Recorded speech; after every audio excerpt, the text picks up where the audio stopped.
Hello guys, my name is Amit और EPFO MCQ series में आपका स्वागत है। ये 5वां लेक्चर है करंट अफेयर सीरीज का जो इस ईपीएफओ की सारी सीरीज में चल रही है। ये बहुत इंपॉर्टेंट जो है ये लेसन्स हैं जो मैंने लास्ट मंथ में मैं डाल रहा हूँ और मॉक टेस्ट ये सीरीज है। तो इन लेसन्स को समझे ध्यान से, जो भी कुछ आपके दिमाग में पहले से है उसको साइड में रख के लेसन को बहुत ध्यान से सुने और कैसा आपको लगता है उसका फीडबैक जरूर से दें। ये जो चैनल है एटीएफ अक्रॉस द फेलियर, इसको सब्सक्राइब आप कर लेना ताकि जो भी लेसन का नोटिफिकेशन आता है वो आपको मिल जाए। जो ही लेसन अपलोड होता है आपको नोटिफिकेशन मिल जाएगा। और ये जो लिंक है जो नीचे डिस्क्रिप्शन में भी मिल जाएगी आपको, टेलीग्राम की लिंक है, इस पे आपको पीडीएफ मिलेंगी। तो पहला क्वेश्चन है, गरीब कल्याण रोजगार अभियान, ये एनआरईजीएस जो स्कीम है, नरेगा जो एक्ट है उसके अंदर जो ये स्कीम है रूरल एम्प्लॉयमेंट गारंटी वाली, क्या उसके अंदर एक स्पेसिफिक एक स्कीम है गरीब कल्याण रोजगार अभियान? क्योंकि रोजगार के लिए ही नरेगा है, लेकिन ये गलत है। इसके अंदर ये स्पेसिफिक स्कीम नहीं है। तो एक बड़ी स्कीम है जिसका मेंशन आपको जो है आपके ईपीएफओ ऑर्गेनाइजेशन से काफी जुड़ा हुआ मिलता है। नेक्स्ट है नीति आयोग प्रोग्राम जो है वो क्या नोडल बॉडी है इस कैंपेन के लिए, गरीब कल्याण रोजगार अभियान के लिए। और तीसरा है पूरे देश के जो डिस्ट्रिक्ट्स हैं, सारे डिस्ट्रिक्ट्स जितने भी इंडिया में हैं, वो क्या सारे इसमें कवर्ड हैं? तो देखो इसमें जो बातें हैं वो सारी ही गलत हो गई। डी नन इसका आंसर हो गया। कैसे देखते हैं। एक तो ये गरीब कल्याण रोजगार अभियान जो है ये कोरोना के बाद में जून 20 को स्टार्ट हुआ और ये गरीब जो मजदूर हैं उनको एम्पावर करने के लिए है, उनके लाइवलीहुड की अपॉर्चुनिटीज उनको देने के लिए है। ठीक है, क्योंकि जो रिटर्निंग माइग्रेंट वर्कर्स हैं, मतलब जो बड़े शहरों में काम करते थे लेकिन उनका जो वो जहां से बिलोंग करते हैं वो गांव जो है वो किसी दूसरे राज्य में है, जैसे कि महाराष्ट्र से बहुत सारे जो है यूपी बिहार में गए थे, तो जो उनका घर है जहां के वो रहने वाले हैं वो बहुत दूर है। और जब वो शहर में नौकरी के लिए जाते हैं, काम ढूंढने के लिए जाते हैं, लेकिन अगर शहर में ऐसा कुछ इश्यू हो गया है तो वापस वो लौट के आ रहे हैं, इसलिए उनको माइग्रेंट वर्कर्स कहते हैं। तो उनके लिए मेनली स्कीम चलाई गई थी। तो इसमें 125 दिन के लिए इसको चलाया गया। 50,000 करोड़ का इसका जो आउटले था। 116 डिस्ट्रिक्ट्स अक्रॉस 6 स्टेट्स इसको चलाया। ये मेनली वो स्टेट्स हैं क्योंकि इनमें सबसे ज्यादा जो है गरीब मजदूर दूसरे शहरों में काम करने जाते हैं यहां से, तो उनके लिए चलाया गया। इंपॉर्टेंट बात यह है 27 एस्पिरेशनल डिस्ट्रिक्ट्स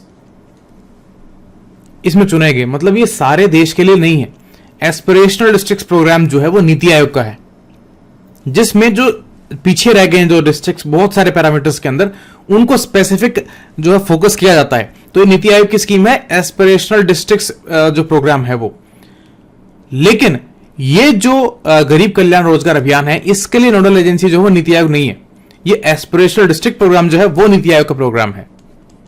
तो ये कंफ्यूजन आपको हो सकता है और यहां से यूपीएससी ऐसे चीजें डालता है ताकि आप कंफ्यूज हो जाओ।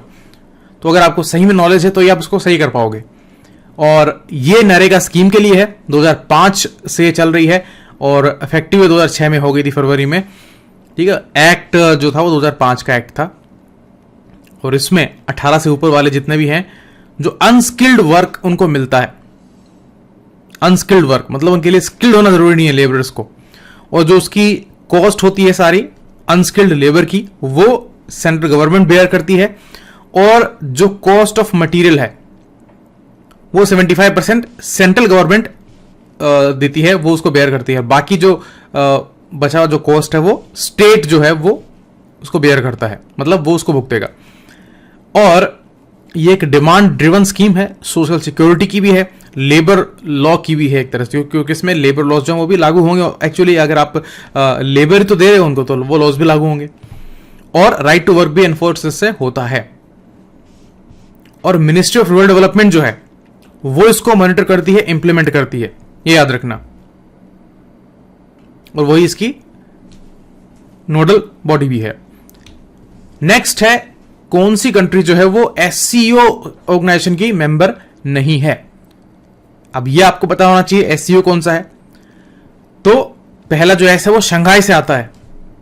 अब देखो इसमें एक क्लू है, अगर आपको नहीं भी पता है ना तो भी आप इसमें अगर ध्यान लगाओगे, अगर आपको इसका एब्रीविएशन भी पता है तो ये शंघाई कोऑपरेशन ऑर्गेनाइजेशन है। तो शंघाई जो है वो चाइना से रिलेशन उसका है। अब जहां चाइना होगा वहां पर इंडिया, आजकल काफी राइवलरी चल रही है, लेकिन बहुत जगह पर चाइना इंडिया के साथ है ग्रुप्स के अंदर, जैसे ब्रिक्स है।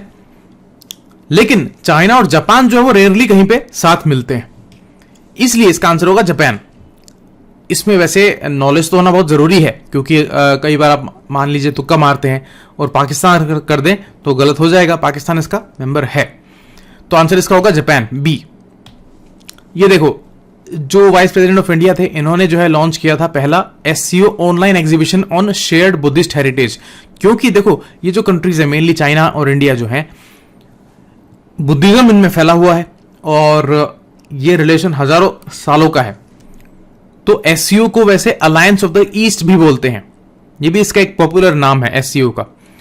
तो जो शंघाई कोऑपरेशन ऑर्गेनाइजेशन जो है वो एक permanent intergovernmental international organisation है और एक यूरेशियन पॉलिटिकल, इकोनॉमिक और मिलिट्री ऑर्गेनाइजेशन भी है। क्योंकि यूरेशिया, इसमें यूरोप और एशिया दोनों के देश हैं। क्योंकि रशिया है, तो रशिया जो है वैसे तो एशिया में आता है, लेकिन जो बात जब रशिया की होती है ना, तो यूरेशियन एक टर्म हमेशा आता है, ठीक। क्योंकि जो उसकी बड़ी सिटीज है ना, वो उनका रिलेशन यूरोप से ज्यादा है। तो मेंबर्स कौन कौन है? Kazakhstan, China, Kyrgyzstan, Russia, Tajikistan, Uzbekistan और इंडिया, पाकिस्तान ये है। ऑब्जर्वर स्टेट है अफगानिस्तान, बेलारूस, ईरान और मंगोलिया, ठीक है। ये डायलॉग पार्टनर्स हैं इसके, मतलब मेंबर्स नहीं है, तो मेन मेंबर्स तो यही वाले हैं। अब जियोग्राफिकल कवरेज की अगर बात करें तो ये लार्जेस्ट रीजनल ऑर्गेनाइजेशन है, ठीक है। लार्जेस्ट ऑर्गेनाइजेशन नहीं है, लार्जेस्ट रीजनल ऑर्गेनाइजेशन है। तो इसमें इंडिया, चाइना दोनों देश हैं, तो पॉपुलेशन में भी सबसे ज्यादा हो गया ये, और इसमें रशिया भी है, तो ये ज्योग्राफिकली भी सबसे बड़ा हो गया। और दुनिया की जो हाफ पॉपुलेशन है ह्यूमंस की, वो इसमें आ जाती है, इसलिए बहुत ही इंपॉर्टेंट ये ग्रुप है। नेक्स्ट है सुपर इन्फेक्शंस क्या होते हैं, ये न्यूज में रहा था। देखो, इन्फेक्शंस की बात चल रही है, वैक्सीन की बात चल रही है, तो ये क्वेश्चन जो है बड़े इंपॉर्टेंट हो जाते हैं। अब सुपर इन्फेक्शंस क्या होते हैं? वो इन्फेक्शंस जो अननोन वायरसेस के कारण होते हैं, क्या वो होते हैं, या फिर कोई ड्रग रेजिस्टेंट बैक्टीरिया से होने वाला इन्फेक्शन है ये। इसी से जुड़ा हुआ एक मुद्दा है सुपर बग्स का। 10-11 साल पहले जो है ये आया था कि न्यू दिल्ली के अंदर एक सुपर बग मिला है वहां के पानी में, ये सब कुछ सुना होगा आपने। तो सुपर बग्स एक्चुअली वो बैक्टीरियाज या पैथोजन होते हैं जिनके ऊपर कोई ड्रग वो काम नहीं करती है। तो क्या वो हैं? लेकिन इसका आंसर है सी, वो इन्फेक्शन जो किसी अर्लियर इन्फेक्शन जो पहले से हो रखा है उसके ऊपर आपको एक और इन्फेक्शन लग जाए, वो वाला सुपर इन्फेक्शन कहलाता है। तो कोविड के टाइम पर इसकी बात बहुत हुई है। स्वीडन की जो कैरोलाइंस का इंस्टीट्यूट है, उसने एक फाइंडिंग की है। उसने बताया कि इन्फ्लुएंजा जो है, जो एक डिजीज है, और वो कैसे होती है? इन्फ्लुएंजा वायरस से होती है।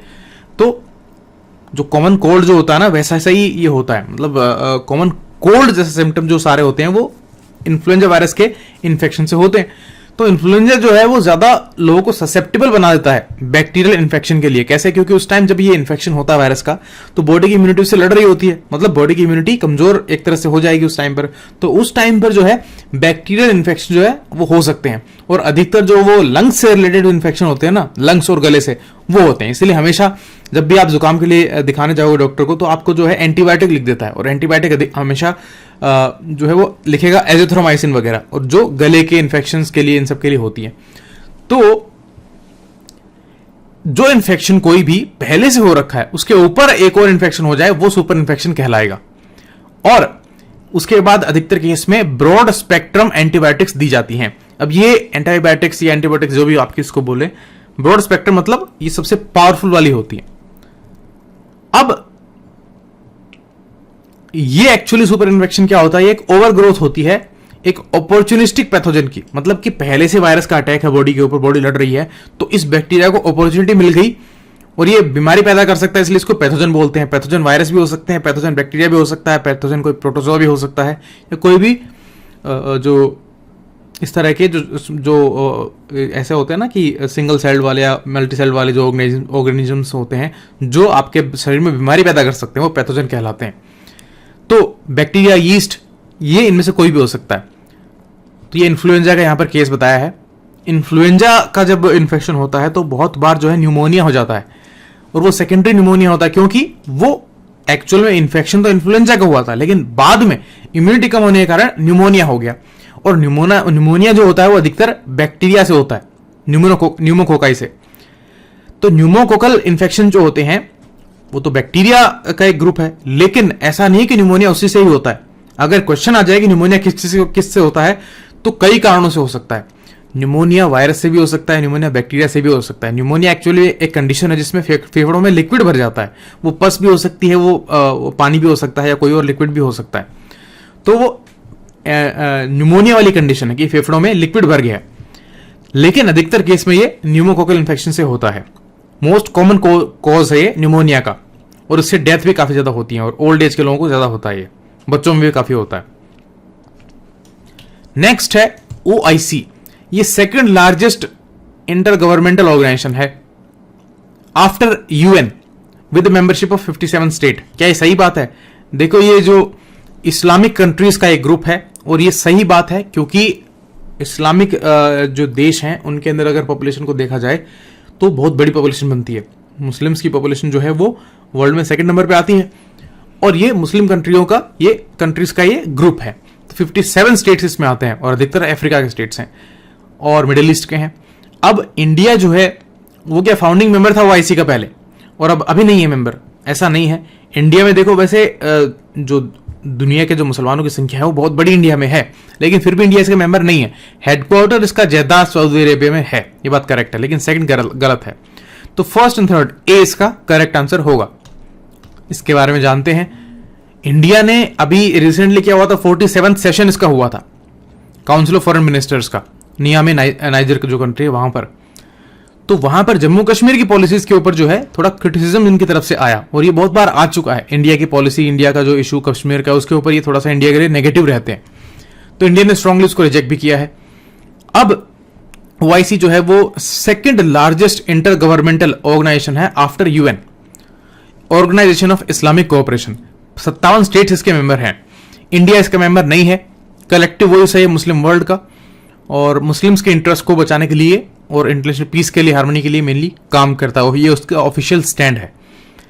और इसका शुरुआत जो है एस्टेब्लिश हुआ था, ये एक हिस्टोरिकल समिट हुआ था मोरक्को में, उसके कैपिटल जो है रवात है, तो 1969 में हुआ था। और अभी इसका हेडक्वार्टर जो है जेद्दा सऊदी अरेबिया में है, क्योंकि सऊदी अरेबिया जहां मक्का मदीना है, पता ही है सबको, मुस्लिम्स के लिए वो सबसे होली कंट्री मानते हैं और सबसे सेंट्रल कंट्री इसको बोल सकते हैं। अभी इंडिया ने अपना मेड इन अपीयरेंस दिया था OIC फॉरेन मिनिस्टर्स की मीटिंग में as a guest of honour. ये बड़ी बात थी, और इसलिए भी क्योंकि इंडिया ने कुछ चीजें जो है वहां पर अपनी रखी थी और अपना स्टैंड रखा था, क्योंकि इंडिया काफी बार जो है क्रिटिसाइज किया गया है इनके द्वारा कई मामलों, कश्मीर के मुद्दे में, बाबरी मस्जिद के मामले में, इन सब में। इसलिए ये बहुत ही इंपॉर्टेंट इशू है करंट अफेयर्स का। नेक्स्ट इशू है IMAC, information management and analysis centre के बारे में सही बताना है। क्या ये इंडियन नेवी का कोस्टल सर्वाइलेंस और मॉनिटरिंग का मेन सेंटर है? दूसरा, क्या इसका हेडक्वार्टर पणजी गोवा में है? 2014 में क्या ये ऑपरेशनल हुआ था? और क्या ये ज्वाइंट इनिशिएटिव है इंडियन नेवी, कोस्ट गार्ड और भारत इलेक्ट्रॉनिक्स लिमिटेड का, BEL का, जो कि नेशनल सिक्योरिटी एडवाइजर के ऑफिस के अंडर काम करता है? तो देखो, ये बात करेक्ट है। तीसरी ये बात जो है ये भी करेक्ट है, लेकिन सेकंड गलत है। इसका आंसर होगा B, फर्स्ट एंड थर्ड। इसका जो लोकेशन है वो न्यू दिल्ली में है। ये देखो, नेवी का जो IMAC है ये नोडल एजेंसी है मैरीटाइम डेटा फ्यूजन के लिए। अब जो मुंबई अटैक हुए थे उसके बाद में जो है ये इसके ऊपर बहुत ध्यान दिया गया था, क्योंकि जो अटैकर्स आए थे कसाब वगैरह वो सी रूट के थ्रू आए थे, और नेवी का के ऊपर जो है कई सारे जो है इश्यूज उस टाइम पर उठे थे, बहुत सारी बातें सिक्योरिटी इश्यूज की हुई थी, तो तब से ही बहुत इसके ऊपर फोकस किया जा रहा है। तो अभी जल्दी ही जो है IMAC जो है वो national maritime domain awareness NMDA बनने वाला है। अब ये मेन सेंटर है इंडियन नेवी का कोस्टल सर्वाइलेंस और मॉनिटरिंग के लिए, तो सिक्योरिटी वाइज ये बहुत इंपॉर्टेंट है।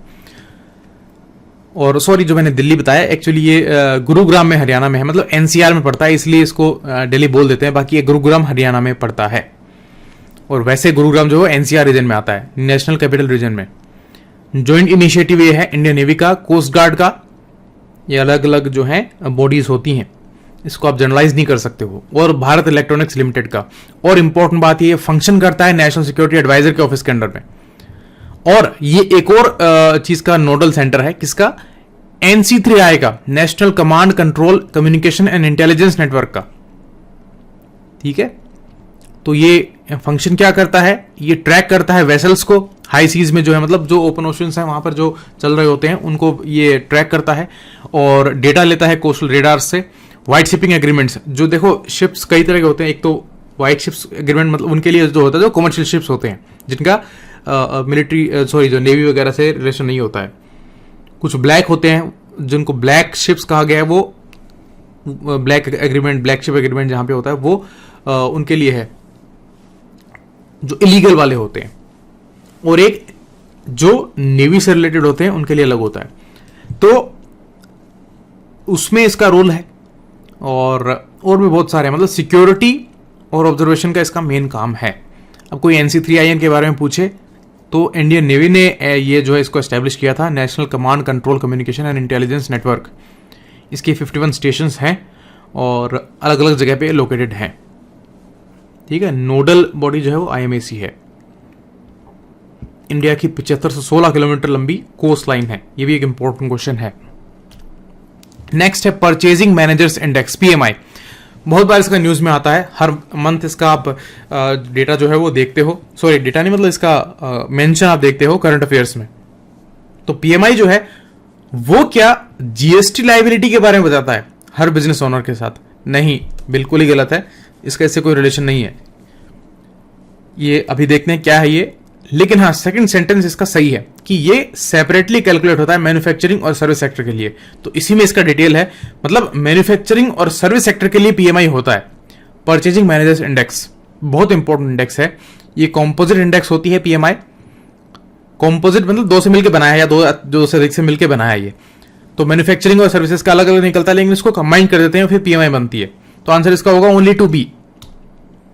अब देखो ये बिजनेस एक्टिविटी का इंडिकेटर है। कौन सी बिजनेस एक्टिविटी? जो मैन्युफैक्चरिंग और सर्विस सेक्टर में देश में हो रही है। इसमें 0 से लेकर 100 तक का स्कोर होता है। अगर 50 से ऊपर इसका स्कोर है किसी महीने में, इसका मतलब इकोनॉमी के अंदर एक्सपेंशन चल रहा है, मतलब मैन्युफैक्चरिंग और सर्विस सेक्टर में एक्सपेंशन है, बढ़ रहा है, बढ़ोतरी हो रही है, ग्रोथ हो रही है। अगर 50 से कम है, इसका मतलब सिकुड़ रहा है वो। तो ये बहुत ज्यादा इंपॉर्टेंट हो गया है कोरोना के टाइम पर। तो इससे जो है एक क्विक आइडिया लगता है इकोनॉमी के अंदर, क्योंकि जैसे कि GDP है, कोई ऑफिशियल डेटा है इंडस्ट्रियल आउटपुट के, इन सब के, वो तो काफी देर बाद में आते हैं, कई उसमें महीने लग जाते हैं। लेकिन इससे एक क्विक जिसको बोलते हैं ना आइडिया लग जाता है, कोई एकदम एग्जैक्ट नहीं होता है लेकिन आइडिया लगता है। अब PMI जो होता है वो IHS मार्केट नाम की बॉडी जो है वो कंपाइल करती है। 40 से भी ज्यादा देशों के लिए ये कंपाइल करते हैं। IHS मार्केट जो है वो एक ग्लोबल लीडर है इंफॉर्मेशन एनालिटिक और सॉल्यूशंस के एरिया के अंदर। तो ये चीज है, तो ये हर मंथ आती है। अगर इस मंथ आई है, इससे पिछले महीने में जो है वो इससे कम थी, मतलब इस मंथ ज्यादा है, इसका मतलब इकोनॉमी में मैन्युफैक्चरिंग और सर्विस सेक्टर के अंदर एक्सपेंशन है, ग्रोथ है। और अगर पिछले महीने की ज्यादा थी तो इसका मतलब इस बार कॉन्ट्रैक्ट हो रही है इकोनॉमी का ये एरिया, मैन्युफैक्चरिंग और सर्विस का, मतलब बहुत बड़ा एरिया। ये है PMI इंडेक्स। अब एक और चीज इसमें इंपॉर्टेंट हो जाती है कि ये हेल्प किसको करेगी? तो हेल्प करेगी जो अभी बिजनेस कंडीशंस हैं करंट की, फ्यूचर की, कंपनीज कैसे इन्वेस्ट करती हैं, डिसीजन कैसे लें, मार्केट के अंदर जो एनालिस्ट बैठे हैं या कंपनीज बड़ी बड़ी जो हैं, जो बड़े बड़े प्रोजेक्ट ला रही हैं, बड़े बड़े वेंचर्स ला रहे हैं, उनके लिए ये बहुत हेल्प करता है। नेक्स्ट है उन्नत भारत अभियान। ये किसका फ्लैगशिप प्रोग्राम है? कौन से मिनिस्ट्री का? मिनिस्ट्री ऑफ एजुकेशन का, स्किल डेवलपमेंट का, रूरल डेवलपमेंट का, या कुछ और का? तो देखो उन्नत भारत अभियान, ये जो स्कीम रिलेटेड जो होते हैं ना, प्रोग्राम, स्कीम्स, इनसे रिलेटेड क्वेश्चन, उसमें कभी भी तुक्का मत लगाना, बहुत कंफ्यूजिंग ये होते हैं, और गैस मत करना इनमें। आपको पता होना चाहिए, पता हो तभी आप करो, वरना गलत हो जाएगा। इसका आंसर है मिनिस्ट्री ऑफ एजुकेशन। तो ये भी नाम नया है, आपको पता ही है, पहले HRD मिनिस्ट्री होती थी, अभी मिनिस्ट्री ऑफ एजुकेशन हो गई है। तो उसका ये फ्लैगशिप प्रोग्राम है, 2014 से चल रहा है।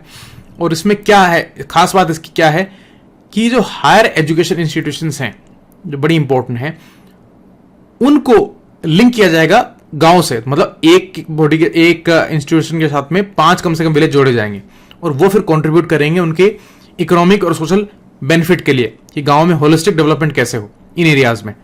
आईआईटी दिल्ली को जो है इसका नेशनल कोऑर्डिनेटिंग इंस्टीट्यूट बना दिया गया है यूबीएस स्कीम का। जो फैकल्टी स्टूडेंट जो होते हैं इन हायर एजुकेशन इंस्टीट्यूट के, तो वो आइडेंटिफाई करेंगे डेवलपमेंट इशू क्या है इन गांव में, रूरल एरियाज में, और सॉल्यूशंस क्या हो सकते हैं जो टेक्नोलॉजी ड्रिवन हो, स्मार्ट सॉल्यूशंस, चीप सॉल्यूशंस कैसे हो, कैसे बढ़ोतरी हो हर चीज के अंदर, मतलब सारे एरियाज आएंगे। होलिस्टिक डेवलपमेंट की बात है ये। अभी इसका दूसरा वर्जन जो है 2018 में लॉन्च हुआ था, ठीक है, तो ये बड़ा इंपॉर्टेंट है, पूछ सकते हैं आपसे। नेक्स्ट है आदि महोत्सव। आदि महोत्सव जो है वो क्या है कि नेशनल ट्राइबल फेस्टिवल है। यस, करेक्ट है। ये क्या जॉइंट इनिशिएटिव है मिनिस्ट्री ऑफ ट्राइबल अफेयर्स का और ट्राइफेड का, ये भी करेक्ट है। इसका का ऑब्जेक्टिव है कि जो माइनर फॉरेस्ट प्रोड्यूसर्स होते हैं, मतलब जिनमें जो जंगल में जो जनजातियां रहती हैं वो पूरी तरह से डिपेंडेंट होती हैं जंगल के ऊपर, उसके प्रोडक्ट्स के ऊपर, हजारों सालों से हैं वो रह रहे हैं, हजारों क्या मतलब पता नहीं कब से रह रहे होंगे, तो उनकी पीढ़ियां हैं, कई हजार लाखों सालों से भी हो सकता है। तो जैसे शहद है वो एक माइनर फॉरेस्ट प्रोड्यूस हो गया ना, मधुमक्खी शहद बनाती हैं और वो उसको यूज करते हैं, कोई फल फ्रूट है छोटे मोटे ये सब कुछ हैं, कोई गोंद है, कोई और इस तरह की जो चीजें होती हैं जो कमर्शियली भी काम आ सकती हैं, तो माइनर फॉरेस्ट प्रोडक्ट्स हैं वो। अब उनको बेचने के लिए ट्राइफेड काम करता है, एक प्लेटफॉर्म देता है ट्राइबल्स को। तो क्या उस माइनर फॉरेस्ट प्रोडक्ट्स को के ऊपर जो उनके राइट्स होंगे प्रिमिटिव ट्राइब्स के, क्या उनको कॉन्स्टिट्यूशनल राइट देने के लिए ये काम करता है? नहीं, ऐसा नहीं है, ये गलत है। इसमें बहुत सारी चीजें आती हैं, मतलब कि एक तो इनको हाईलाइट करना ट्राइबल्स को, और इनको डेवलपमेंट करना, इनको रिकॉग्निशन देना, इनके जो फॉरेस्ट प्रोडक्ट्स के ऊपर बेस्ड जो ये चीज़ें बनाते हैं उनको और पॉपुलर करना, मार्केट अवेलेबल करवाना, ये सब है, इसलिए ट्राइफेड इसमें साथ है। आंसर इसका होगा ए, फर्स्ट एंड सेकंड। ये देखो नेशनल ट्राइबल फेस्टिवल है, मिनिस्ट्री ऑफ ट्राइबल अफेयर्स और ट्राइफेड का ये जॉइंट इनिशिएटिव है। ट्राइफेड क्या है, 1987 में स्टैब्लिश हुआ था, multi state cooperative societies act के अकॉर्डिंग ये हुआ था, और नेशनल लेवल कोऑपरेटिव ये बॉडी है, ठीक है। मिनिस्ट्री ऑफ ट्राइबल अफेयर्स के एडमिनिस्ट्रेटिव कंट्रोल में है, हेड ऑफिस दिल्ली में इसका है। सोशियो इकोनॉमिक डेवलपमेंट ट्राइबल लोगों का कैसे हो उसके लिए काम करता है, एम्पावरमेंट के लिए काम करता है, कैपेसिटी बिल्डिंग के लिए काम करता है, टूल्स अवेलेबल करवाता है। इसका एक ट्राइब्स इंडिया के नाम से ब्रांड नेम भी है, जहां पर जो भी हैंड क्राफ्टेड प्रोडक्ट हैं, चाहे वो कोई कपड़े हों, कोई और आइटम्स हों, उनको डायरेक्टली जो है बेचने के लिए एक तरह से ई कॉमर्स की ये पोर्टल है ट्राइब्स इंडिया, एक ब्रांड नेम है, मतलब इसके लिए पोर्टल बनाया हुआ है और ब्रांड नेम है tribes India, e commerce platform है। और ट्राई फूड स्कीम भी एक चलती है, ठीक है। ये किसका इनिशिएटिव है ट्राई फूड स्कीम? ये मिनिस्ट्री ऑफ फूड प्रोसेसिंग का है, और इसके साथ में ट्राइबल अफेयर्स मिनिस्ट्री भी है और ट्राइफेड भी है। ट्राई फूड स्कीम ये भी आपसे पूछ सकते हैं। अभी कोरोना के कारण जो है इसका ऑनलाइन इवेंट हुआ था, और ये आदि महोत्सव 2017 में स्टार्ट हुआ था, एनुअली ये होता है। इस बार मध्य प्रदेश थीम थी, अगली बार जो है गुजरात, उसके बाद में वेस्ट बंगाल होगा। न्यू दिल्ली में इसका लास्ट फेस्टिवल हुआ था, उसके अंदर जो इसकी हैंडीक्राफ्ट, आर्ट, फैब्रिक, ज्वेलरी ये सब दिखाए गए थे जो ये बनाते हैं। नेक्स्ट है high burden to high impact, HBHI initiative. ये किस डिजीज से रिलेटेड है? बहुत इंपॉर्टेंट क्वेश्चन है ये। तो tuberculosis, malaria, HIV, AIDS, diabetes, इन सब के रिगार्डिंग बड़े प्रोग्राम चल रहे हैं। स्ट्रेटेजी ट्यूबरक्लोसिस की भी चल रही है, ठीक है, मलेरिया की भी चल रही है, एड्स की भी चल रही है, डायबिटीज के रिगार्डिंग भी बहुत प्रोग्राम्स हैं। तो आंसर इसका है मलेरिया। अभी वर्ल्ड मलेरिया रिपोर्ट आई है, ठीक है, बी आंसर होगा। WHO ने रिलीज की है, और जो दुनिया की हाईएस्ट बर्डन कंट्रीज हैं 11, उसमें इंडिया एक है। Burkina Faso, Cameroon, Congo, Ghana, India, Mali, Mozambique, Niger, Nigeria, Uganda, Tanzania, ये बड़ी कंट्रीज हैं मलेरिया के मामले में। सबसे ज्यादा केसेस यहां से आते हैं। 70% ग्लोबल एस्टिमेटेड केस बर्डन जो है, और 71% जो डेथ होती हैं मलेरिया से, वो उन देशों से आती हैं। और साउथ ईस्ट एशिया की जो कंट्रीज है उसमें इंडिया ने ही सबसे अच्छी प्रोग्रेस करी है। इंडिया अकेली ऐसी कंट्री है इन कंट्रीज में, ये जो हाई एंडेमिक कंट्रीज है, मतलब ज्यादा केसेस यहां पे होते हैं, जिसने 17.6% का डिक्लाइन दिया है 2019 में 18 के कंपैरिजन में। और वैसे अगर देखा जाए पिछले 20 साल में, तो 73% तो केसेस में कमी आई है, 74% डेथ्स में कमी आई है। जो एनुअल पैरासाइट इंसिडेंस है API, मतलब जो हर 1000 लोगों में कितने लोगों को नया इन्फेक्शन हो रहा है, वो API है। वो 2019 में 18.4% कम हुआ है। और 2012 से क्या चल रहा है, एपीआई 1 से भी कम है, मतलब पर 1000 लोगों में 1 से भी कम लोगों को मलेरिया हुआ है। इसका मतलब क्या हो गया, कोई साल तो एक भी केस नहीं आया, मतलब एक भी केस छोड़ो, मतलब उसको जब वो निकालते हैं ना कि पर 1000 निकालेंगे तो 1 से कम रहता है हर साल नंबर एवरेज। तो ये 2012 से ऐसी स्थिति है, मतलब हमने अच्छी इसमें प्रोग्रेस करी। आप सुनते भी होंगे पहले काफी मलेरिया से लोग मर जाते थे, लेकिन आजकल इतना नहीं सुनते हैं। हालांकि डेंगू वगैरह में काफी बढ़ोतरी हुई है, ऊपर नीचे होता रहता है, लेकिन मलेरिया में हमने काफी अच्छी ग्रोथ की है, इस मामले में अच्छी प्रोग्रेस करी है। मलेरिया की मॉर्बिडिटी मतलब जो मृत्यु होती है उसमें 83.34% इसका कम हुआ है। पहले मिलेनियम डेवलपमेंट गोल्स थे, 2015 तक चले थे, और अब सस्टेनेबल डेवलपमेंट गोल्स आते हैं, चल रहे हैं, 2030 तक चलेंगे। तो मिलेनियम डेवलपमेंट गोल का जो छठा गोल था वो HIV, एड्स, मलेरिया और अदर डिजीज को कॉम्बैट करने का था। तो उसके लिए प्रोग्राम चल रहे हैं। इंडिया में ओडिशा, छत्तीसगढ़, झारखंड, मध्य प्रदेश और मेघालय, इन देशों में सबसे ज्यादा केस आते हैं। ये हाई एंडेमिक स्टेट्स हैं। देखो मेघालय क्यों, क्योंकि बारिश बहुत होती है, तो मच्छर को पनपने के लिए क्या चाहिए, पानी चाहिए। इन देशों में, इन सारे स्टेट्स में अच्छी बारिश होती है और पानी वाटर लॉगिंग भी होती है, तो काफी केस आते हैं। इनिशिएटिव कौन कौन से हैं, देखो बहुत सारे प्रोग्राम चल रहे हैं, मतलब बहुत पहले से प्रोग्राम चल रहे हैं आज़ादी के बाद से ही, लेकिन जो रिसेंट वो यहाँ पे दिए हुए हैं। 2016 में मिनिस्ट्री ऑफ हेल्थ का एक जो नेशनल फ्रेमवर्क आया था इसका मलेरिया एलिमिनेशन का, और WHO का जो है टेक्निकल स्ट्रेटजी भी चल रही है मलेरिया के लिए 15 साल के लिए। ग्लोबल मलेरिया प्रोग्राम चल रहा है इसके लिए, और नेशनल स्ट्रेटेजिक प्लान भी चल रहा है 17 से लेकर 22 तक के लिए। HBHI इनिशिएटिव इसी के लिए ही चल रहा है स्पेशली, और इंडिया में 4 स्टेट्स में चल रहा है, वेस्ट बंगाल, झारखंड, छत्तीसगढ़ और मध्य प्रदेश में। ये स्टार्ट हुआ था 2018 में, WHO और RBM पार्टनरशिप ने स्टार्ट किया था HBHI initiative 11 high malaria endemic जो कंट्रीज हैं उनके लिए। एक और इंपॉर्टेंट नाम इसमें आता है LLIN का। ये क्या है, लॉन्ग लास्टिंग इंसेक्टिसाइडल नेट्स। जैसे मच्छरदानी लगाते हैं ना, वैसी ही एक चीज है, लेकिन गवर्नमेंट इसके लिए काफी काम कर रही थी, और ये लॉन्च की है। हर जो इनिशिएटिव इस मलेरिया के रिगार्डिंग जो भी बात होती है उसमें इसका नाम आता है। तो ये आपसे पूछ सकता है PIB का डेटा, ये बहुत बार इसका मेंशन PIB की डेटा में आया है, तो ये आपसे पूछ सकते हैं LLIN का क्या मतलब है, ये किससे रिलेटेड है। तो इंसेक्टिसाइड नेट्स हैं। नेक्स्ट है सफाई मित्र सुरक्षा चैलेंज। ये किसने लॉन्च किया, नीति आयोग ने, मिनिस्ट्री ऑफ सोशल जस्टिस ने, मिनिस्ट्री ऑफ हाउसिंग या अर्बन अफेयर्स ने, या मिनिस्ट्री ऑफ रूरल डेवलपमेंट ने। तो ये देखो कितना कंफ्यूजिंग है। इसका आंसर होगा, शायद आप सोच रहे होंगे ministry of social justice and empowerment, नहीं, इसका आंसर है ministry of housing and urban affairs, क्योंकि शहरों के अंदर सबसे ज्यादा ये डेथ होती है, वहां पर खूब गंद निकलती है, और वहां पर ये चोकिंग ज्यादा होती है। इनमें जो सीवेज वाले जो होते हैं ना, तो उनमें वो अंदर घुसते हैं, और पिछले 10 सालों में 600 से भी ऊपर डेथ हो चुकी हैं, जहां पर जो ड्रेनेज है सीवरेज वाला, उसको क्लीन करने के लिए वो अंदर आदमी को घुसाया गया है। और ये इतना इनह्यूमन चीज़ है, मतलब दुनिया में जो सबसे ज़्यादा हीनियस जो चीज़ें होती हैं उनमें से ही एक चीज़ है। आप सोचिए, किसी गटर को साफ करने के लिए कोई आदमी उसमें घुस रहा है और उसकी वहीं पे डेथ हो जाती है, जहरीली गैस या कैसे भी वहां पर फंसने के कारण। लेकिन ये चीज़ आज भी इंडिया में धड़ल्ले चलती है, रिपोर्ट नहीं होती है, ऑफिशियल डेटा नहीं आता है, लेकिन लगभग हर दूसरे दिन शायद किसी ना किसी की डेथ होती होगी। और ये जुड़ा हुआ मुद्दा है क्लास, कास्ट और इन सब चीज़ों से, और बहुत बड़ा चैलेंज है, सोशल चैलेंज है बहुत बड़ा।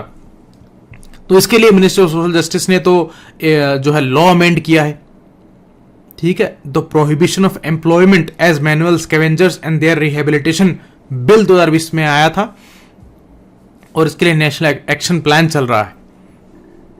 और मिनिस्ट्री ऑफ हाउसिंग ने ये सफाई मित्र सुरक्षा चैलेंज चलाया, ठीक है। ये जो एक्ट में जो अमेंडमेंट हुए ना, उसके अंदर 5 साल तक की सजा और 5 लाख का जुर्माना, इन दोनों की बात है।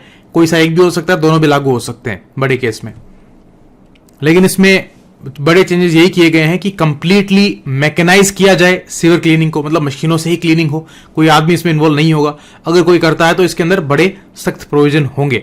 और मैनुअल स्कैवेंजिंग जिसको बोलते हैं, ठीक है, वो बिल्कुल बंद होनी चाहिए, टोटल बैन उसके ऊपर होना चाहिए। तो वो इसमें प्रपोज किया गया है। वर्ल्ड टॉयलेट डे 19 नवंबर को होता है और ये चैलेंज उस दिन लॉन्च किया गया था। ठीक है, सीवर्स या सेप्टिक टैंक्स को साफ करने के लिए कोई भी इंसान को नहीं उतारा जाएगा, मैकेनिकल क्लीनिंग इसकी होगी, मशीनों से होगी। नेक्स्ट है इनिशिएटिव नमत बसाई। ये किससे रिलेटेड है? ये केरला गवर्नमेंट का है।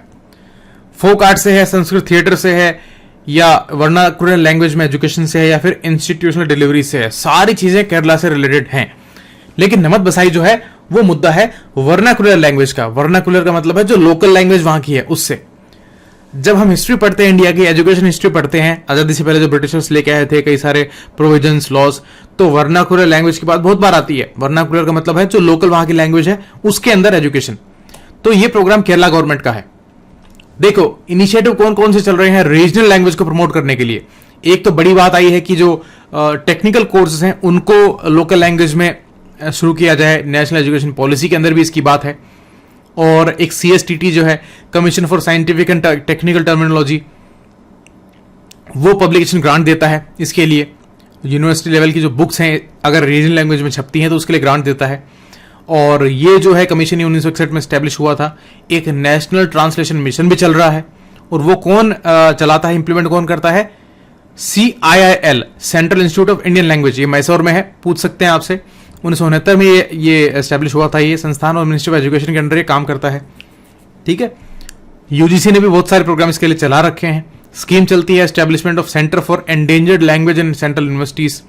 और केरला गवर्नमेंट का नमत बसाई है जो काफी सक्सेसफुल रहा है। वहां पर क्या है कि जो ट्राइबल जो बच्चे हैं उनको वर्नाकुलर लैंग्वेज में जो है एजुकेशन दिलवाई गई हो, जो काफी सक्सेसफुल गया प्रोग्राम नमत बसाई।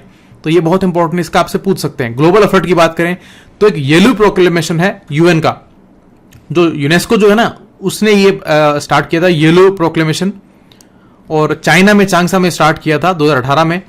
और ये सारा मुद्दा उसी का है कि जो लिंग्विस्टिक रिसोर्सेज और लिंग्विस्टिक डाइवर्सिटी है उसको प्रोटेक्ट करना, प्रिजर्व करना है, क्योंकि वो खत्म होती जा रही है। उनको बोलने वाले बहुत कम होते जा रहे हैं, बहुत सारे तो विलुप्त हो चुकी हैं जो लैंग्वेजेस हैं, डायलेक्ट हैं वो सब। 2019 को जो है एक इंटरनेशनल ईयर भी घोषित किया गया था इंडिजिनस लैंग्वेजेस के लिए। ये जनरल असेंबली जो है UNGA उसने ये किया था और बहुत इंपॉर्टेंट ये इशू था।